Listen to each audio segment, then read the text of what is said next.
ఇదిగోండి అయ్యా, ఈ కొబ్బరి నీళ్ళు తాగండి.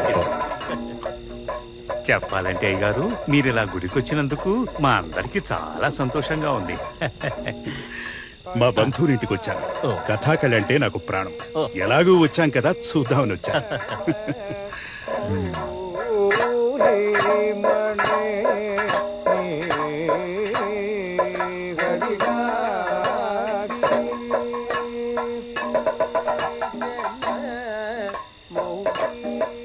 ఆయన చాలాసేపటి నుంచి చెయ్యిని అటు ఇటు ఆడిస్తున్నాడు, కానీ ఏం చెప్తున్నాడో ఏమీ అర్థం కావడం లేదే.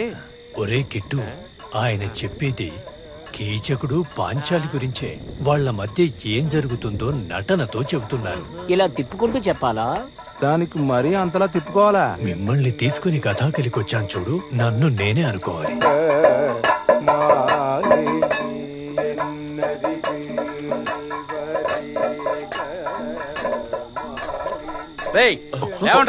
అయ్యో, నమస్కారం. నువ్వు ఆ వేలాయుధ చెగావర్ తండ్రివే కదా? తండ్రి కాదు, తాతని, పావుణ్ణి పెరుమాళ్.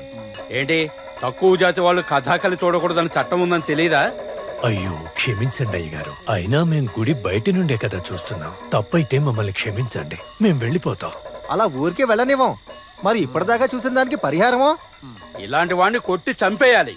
ఇతను వేలాయుధ కలిసి ఊళ్ళో వాళ్ళని చెడగొడుతున్నారు. రావడం తప్పైందిరా. వేలాయుధ వెళ్ళొద్దనే చెప్పాడు.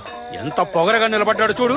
రాజులాగా తలపాగా పెట్టుకొని మరీ వచ్చాడు. వీడికి 2 తగిలిస్తే గాని బుద్ధి రాదు. అయ్యో అయ్యో, వద్దయ్య గారు, వయసులో పెద్దవారు. చూస్తావే, వీడు నా చెయ్యి పట్టుకొని అపవిత్రం చేశాడు.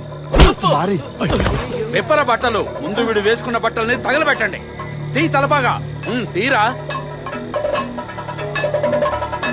ఇవన్నీ రాజభవనంలో దొంగతనం చేశారా? వేలాయుధం నగరానికి వెళ్ళినప్పుడు తీసుకొచ్చాడు. దొంగతనం చేసిందేం కాదు. పొగర్రా నీకు.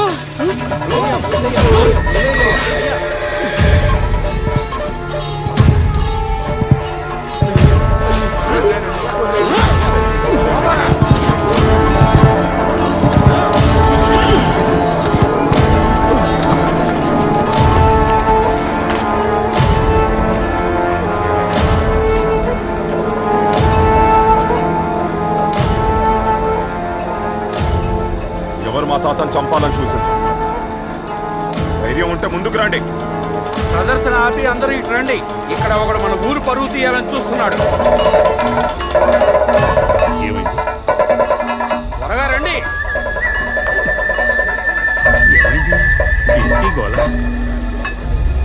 అందరూ తప్పకోండి, తప్పకోండి, రండి.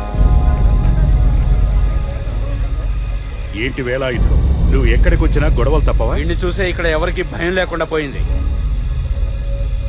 అనుమతి ఉన్న ప్రదేశానికి మాత్రమే రావాలి, లేదంటే శిక్ష తప్పదు.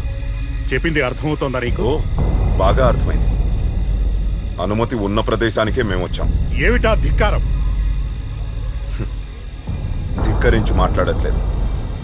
మా తాత నిలబడిన ఈ భూమి ఆయనే ధనమిచ్చి కొనుక్కున్నారు. ఈ క్షేత్రానికి ఆనుకున్న భూమి మొత్తం మాదే. నియమం ప్రకారం చెప్పాలంటే నేను పన్ను కడుతున్న ఈ భూమిలో ఏం చెయ్యాలనేది నేను మాత్రమే నిర్ణయిస్తాను.